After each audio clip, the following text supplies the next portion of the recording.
Hey all, Ron here from Military Images magazine with a new episode of Life on the Civil War Research Trail. Today's story begins just a couple of months ago when I received an email from a relic collector who specializes in battlefield dug relics and other items specifically around Gettysburg.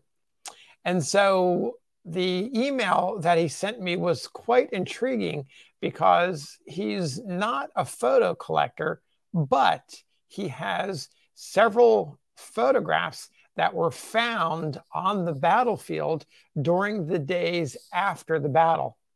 Now, this idea of photographs found on battlefields, well, there's one story that every student of the Civil War knows, and that's Amos Humiston of the 154th New York Infantry.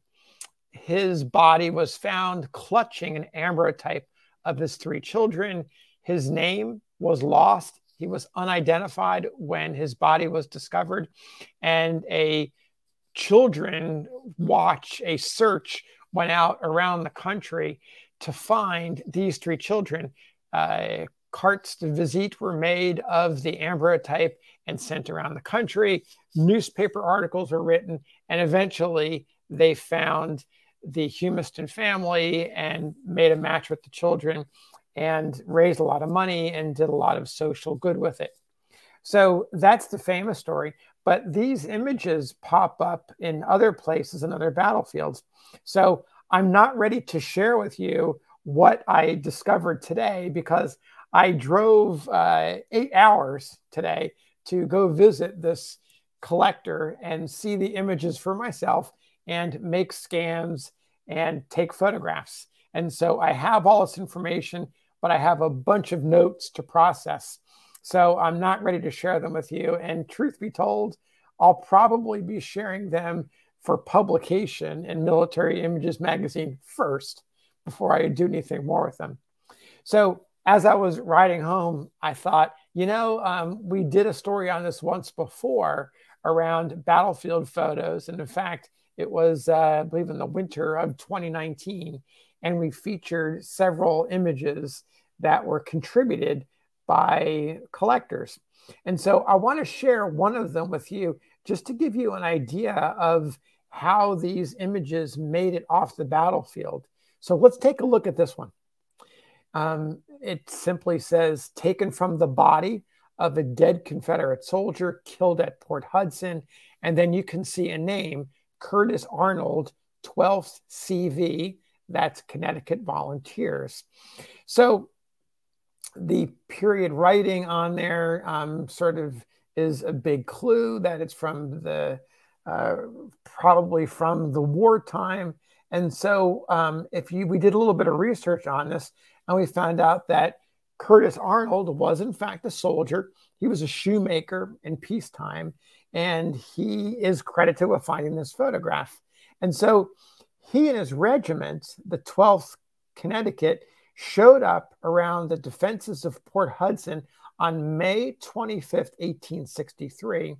And during the weeks that followed was a really difficult time for the regiment and the Union as they embarked on a series of attacks to try to break the stronghold of Port Hudson. The first attack occurred only 2 days after Arnold and his fellow Connecticut Yankees arrived.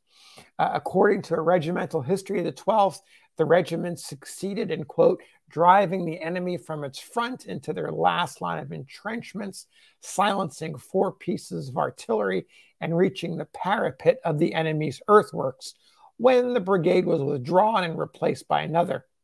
The regiment, falling back, took position about 150 yards from the earthworks of the enemy. Now, that puts the 12th Connecticut and Arnold pretty darn close to Confederates. Did he, and possibly with his other comrades, discover the fallen Confederate during that attack? Again, due to the proximity of the location to the Confederate lines. We don't know, but it's easy to imagine a soldier fallen, maybe like Amos Humiston at Gettysburg, laying there with a photograph in his hand, this photograph in his hand, maybe tucked into a coat pocket, stuck in a haversack. Again, we don't know these details. However, we do know that this photograph was picked off of that body. Now, there's a couple of other opportunities during which Arnold might have stumbled across a dead Confederate. There were two more assaults, one on June 10th and one on June 14th, 1863. At that latter action, the one on June 14th, Arnold suffered a wound. It was not a serious wound, but it was long enough to keep him out of action for a little while and be reported as an injury.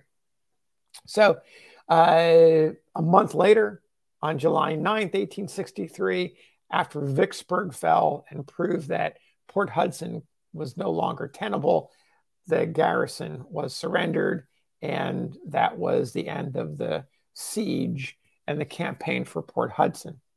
So that's what we know. We don't know anything more than that, but that's the information we have. We do have an epilogue about Arnold. 2 months after the surrender, just 2 months, Arnold fell ill with a cough, and that cough turned out to be tuberculosis. By early 1864, just months after the siege of Port Hudson ended, his condition had worsened. He was sent home to recuperate, and on April 27th, 1864, less than a year after Port Hudson, he passed away from tuberculosis consumption in Portland, Connecticut. He was about 30 years old. So I haven't found a photograph of him, but we do have this most compelling image of a woman and a child picked off of an unknown dead soldier who was killed at Port Hudson. So there you have it. Today's episode of Life on the Civil War Research Trail. We'll see you again next time. Until then, take care.